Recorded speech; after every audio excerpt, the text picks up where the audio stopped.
So we've got a Honda EB3800X. It's got a GX240 engine on it, 8 horsepower. Customer says it won't start or it won't stay running, one or the other. So we're going to show you how to diagnose this and get this thing all taken care of today. First thing you want to do is check the oil, make sure there's enough oil in it to start it. I checked it, it's in pretty bad shape, but there is enough oil in it to run it, for testing anyway. Next thing you want to do, you can check your fuel, make sure there's good fuel in it. The fuel in here looks extremely clear. It almost looks like it's just been sitting in there forever though, so we're going to definitely drain that, as you want to drain any fuel that you don't know the origin of. But we're not going to do that to start off with. To start off with, what we're going to do is we're going to go ahead and try to start this thing with some starting fluid. So he says it won't start. I'm not going to bother trying to pull this thing over until I've got a little starting fluid in it. 9 times out of 10 it's a carburetor issue, so that's where we're going to start with this. We're going to start with adding a little bit, and just looking at the carburetor you can see how bad a shape it's in. I mean, it's seen some better days. So if I had to guess, what we're going to do in this video is be replacing this carburetor, and I do have another one here to replace it with, but I'm not really sure at this point, to be quite honest. I haven't done any diagnostics on it, so we are going to do that together. Now, if it doesn't start on starting fluid, you want to go ahead and check your spark. Start there. We're going to do them both at the same time. I would assume we're getting good spark.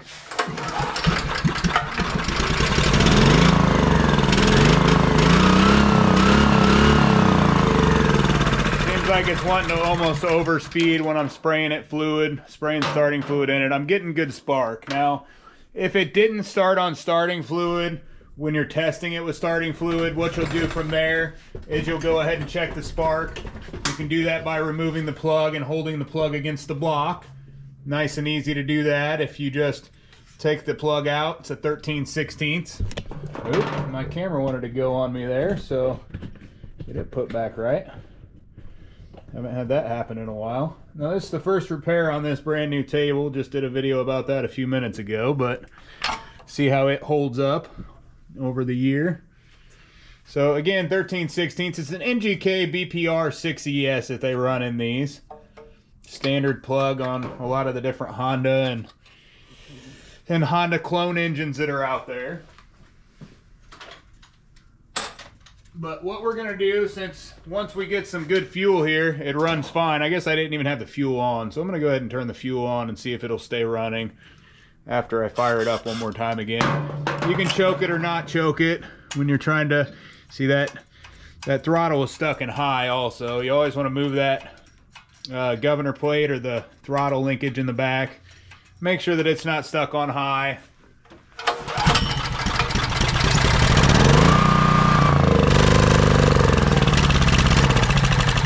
It'll almost stay running on choke.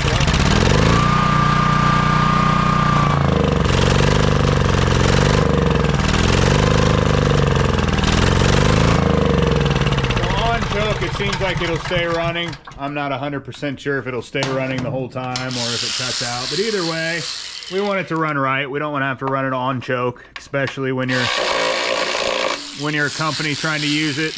I'm trying to go backwards here with my... So the first thing we're going to do is remove the 10mm nut from the back side that's holding the housing on.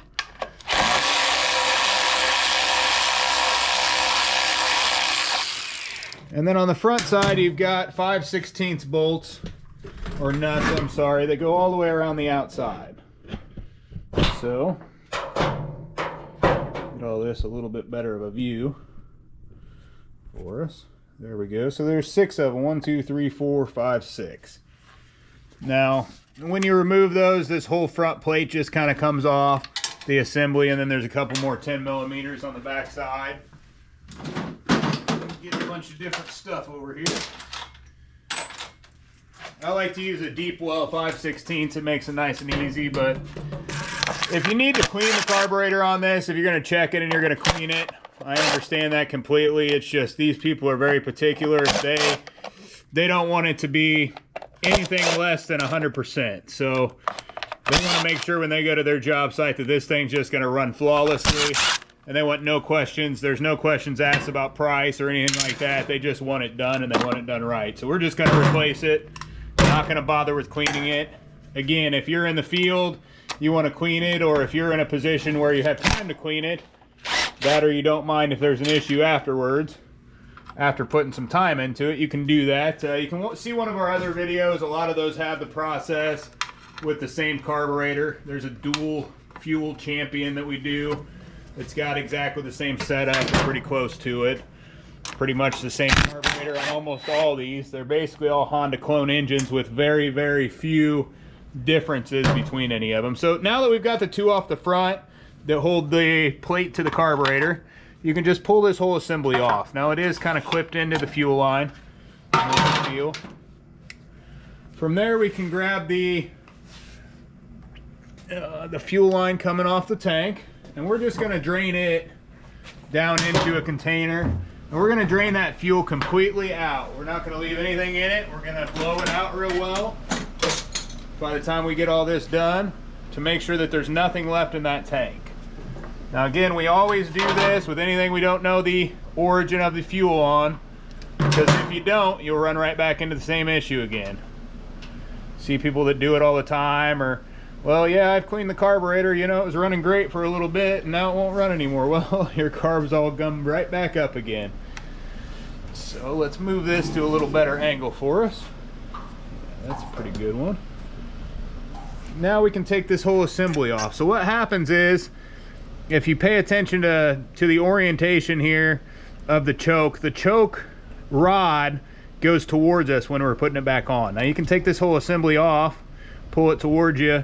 This piece can screw to the back and screw to the front. So that's what kind of messes other people up. A lot of times they'll try to put it on with this in the back, and then your choke won't work right. That's not the way it goes. The choke should be just like that when you're reinstalling it. So pay attention to that orientation when you're putting it back on. I'm going to go ahead and take it out of the valve cover, take that whole assembly off to the side. Now we can come and you can follow the wires over to the right hand side that come off the bottom of the carburetor. We can take these tabs just straight up and off, get them out of their holders. And then there's two plug-ins just on the right hand side where those wires go to. They're in kind of a boot over here, it looks like. Oh yeah, there's just a whole boot covering up everything, but these wires just pull straight out. So again, pull straight out on the wires. Now our whole carburetor's free, so it's kind of attached to our black plastic piece here. So what I'm going to do is I'm going to take just a screwdriver, and I'm going to work it between the carburetor and the plastic adapter. Now the reason I did that is I don't want to break the seal at the back between the block and the adapter. If it's already loose or anything like that, you're going to want to replace that gasket back there. Now ours wasn't loose, so I'm not going to worry about it whatsoever. We're going to leave that gasket the way that it was. The carburetor from that point just pulls straight out and off.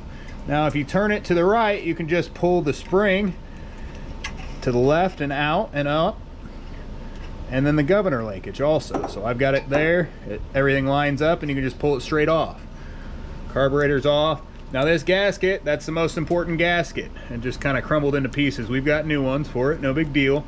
But anything on this side of the carburetor is gonna need to be perfect. If it's not gonna run right. So again, we could go ahead and open this up, see how everything looks. Just by looking at the outside of it, this thing's in bad shape. I mean, these things are like 35 bucks for a new carb. We're gonna throw a new one on it. Again, if you need to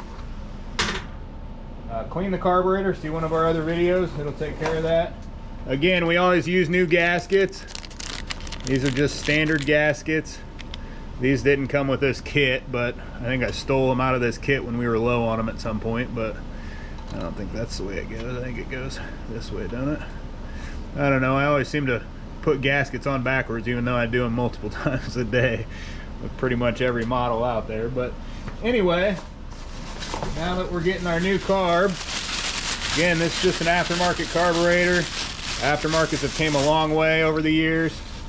This thing's going to be perfect for us. Oh, look at that. This isn't the one we need. Isn't the one we need. So what we're gonna do is we're gonna get a carburetor that works for this. In the meantime, we're gonna let this thing drain out. We're gonna get all the fuel out of it, change the oil, and when we come back and get a carburetor that looks a heck of a lot like this, but actually has more of a ball for the choke here as opposed to an auxiliary choke piece that goes, and then we'll get this thing all finished up, back ready for action. All right, so we're back here with one that actually looks like it should. Got the right attachments and everything to it. Took a little bit to come in. Now we've got one of the clips that I went ahead and flipped back over. The other one broke when it came off of here. So what we're gonna do is we're just gonna throw a zip tie on there just to hold the wire out of the way. No big deal, but if you don't have at least one, you're gonna need one to go in this hole here as far as that clip goes. So put the new carb on. I usually like to get the spring in first, and then you want to turn it all the way around so it's facing like such, and then just drop that governor linkage right down in. So it just goes straight down in as long as the carb's sitting like this, and then you can pull it over and on. Now if you notice, I did replace the back gasket with an OEM Honda one. I had one in stock, and then I went ahead and did the back gasket on the other side of the insulator, and as we were taking that off, this piece here got the piece for the automatic throttle came out of the plastic, so we sealed it up with some RTV. So this is the one for the backside. It's a 16223-ZA0-800. And then the closest one, it's weird that it's yellow on one side and green on the other, but 16221-ZA0-800. So that'll get those taken care of. And that just makes sure we're not going to have an air leak at the back here. Now normally we wouldn't seal that up, we'd get another one, but they were on back order. He's kind of hot to get this thing back. They use it every day on their trucks. We're going to go ahead and replace the front two gaskets also. I scraped those off each side. They were just in pretty bad shape. Now again, with this piece, you want it forward as you're putting it back together, so you don't want it backwards, otherwise it will not work right. So now you can test operation, and basically as you choke it, it'll come all the way back, and then when you push it in, it just comes off a little bit, and the auto choke will take over from there and pull it the rest of the way off as it needs to. So I did go ahead and put new fuel line on here also. I want that replaced. We flushed the tank out. Went ahead and drained everything, and then we used some air down through the top along with some carb cleaner to flush it out good. If you don't have carb cleaner or air, it needs to be drained out one way or the other. You can take this inlet completely off. That'll get everything out of the tank on the inside there. There is a filter up on the inside too. You want to make sure that's clean. Now on the side over on this side, we're just going to insert these two back into the ones like they came out. And then we'll want to put these plastic adapters inside. Just keeps the water and everything out. And then there's that little piece, and it's gonna get everything kind of shoved back up into it. Again, just to kind of keep the water out of it. Don't want water getting into these electronics and causing you issues. Now it does look like the original, it looks like it's just a zip tie type contraption here that holds this all together up top. That's broken. It broke when we took it off, so we'll use another zip tie and we'll just kind of secure that up out of the way. We'll also get another zip tie here and secure that. That way it can't go back into the governor linkage or anything like that. So that should be good. Now we'll want to get the crankcase vent tube here in. Goes back through and then pushes straight into the valve cover. Now this one seemed kind of difficult when it came out, so it's probably going to be difficult to go back in also. It went in there pretty easily actually. Very surprising. It seemed like it was just going to be a pain all the way around, but seems like we did pretty good there. So now we want to go ahead and get this piece back in. You can throw your crankcase vent down in there now. It kind of gets in the way as you do this, but it's It's not really that big of a deal. I'd prefer it be in the way than trying to get it in there after we got everything back together. It's definitely more tougher that way. Okay. 2 on the front side. And again, I've already put good fuel in this. I drained that whole tank completely out, so we don't have to worry much about that. We are also going to go ahead and put a brand new filter on this thing. That other one was just kind of disintegrating apart. This is a 17211-899-000. It is pre-oiled, so that's good. You don't have to mess with throwing any oil or anything on it. And that just helps it filter the air better, as opposed to with a foam filter that's not oiled, it's not going to filter as well. There were a lot of your older units that would have foam filters in them that they're required oil. Some of the newer like Briggs ones and stuff, they don't require oil, even though they are. And I might have went a little bit too tight with that. I really hope I didn't. But we've also got for the fuel line here. Oop, that didn't go in there. So go ahead and take this back off and put our grommet on. This is just a grommet that goes on the little back tab on the back side. Keeps it from rubbing or anything and kind of keeps it in place. And it just goes straight, pulled straight down in there. Perfect, perfect. All right. Go ahead and turn the fuel on. Let it get in there as I'm finishing this up. Now there's the one on the back side. I'm not going to worry about doing it right this second. We'll make sure everything's working good and everything like that.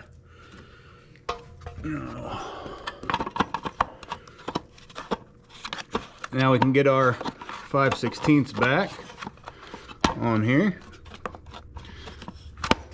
Well, there we go. Finally pushed in like it was supposed to. Guess I'm going to be around here to the side. I can get that 10mm back in anyway. And that's just the one that sits on that stud on the back side. Didn't take too long for all this stuff to come in, but we normally have these carburetors in stock. I'm not sure. Again, when I pulled that one, I thought for sure I had the right one, but it sure wasn't. That's the way it goes sometimes, though. It's still not one to line up quite right for some reason. Many times, depending on how these fit or how warped they are, it's kind of tough to get all those little spacers lined up at once, but once you get them all going, they will fit together well.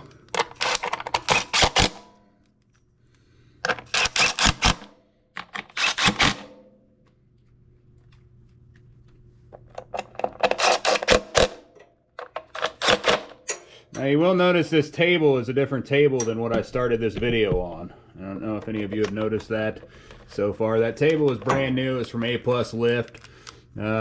Basically it sits about 1 inch taller than this one does, so I don't want to run anything out of it. It's harder for me to get my riding mowers and stuff like that up onto it, as opposed to the guy in back who's not doing that much type of work. We'll get as much of this wiped out as you can out of the air cleaner, just so it doesn't get sucked in there. But that's why I made the switch. I put it in back for him to use as opposed to me to use up here. It's going to be better, I think, overall for everybody. My handy has been pretty abused and treated me well so far, so I'm not opposed to keeping it. I was just going to go ahead and use the newer one. As everything, just because it's new doesn't mean it's any better. All right, get a little bit wider of a view here and we'll fire this thing up and see what kind of running we got going. All right, I'll flip the choke, turn it to on, give it a whirl. What do we got?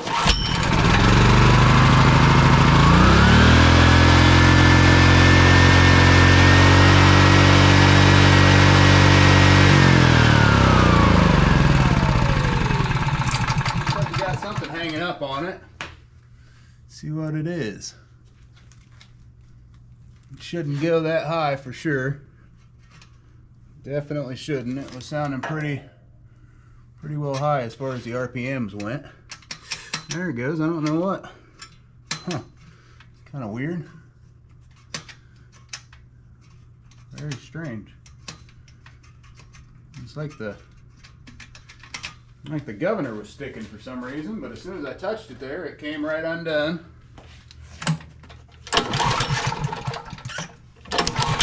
Oh, I turned it off. I guess I should turn it off.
I slowed it down quite a bit to be at about 125 volts at that RPM. As soon as it gets under a load, it will change some. So you can do the Hertz rating on that also. See exactly what it's at. It should be right about 60. Pretty much dead on something like this. So, but that adjustment there, if you want to go lower, you just screw it counterclockwise. And if you want to go higher with your voltage, you screw it clockwise. But should be right there, right about 125, just in case when it bogs down, you're right about 120. So that'll take care of all your issues on this thing. This thing is back ready for action. They're going to put it back on the truck. I'm sure they'll be in sometime today to pick it up, and it'll be back into service this afternoon. So that'll get you back going. Thanks for watching. Like and subscribe.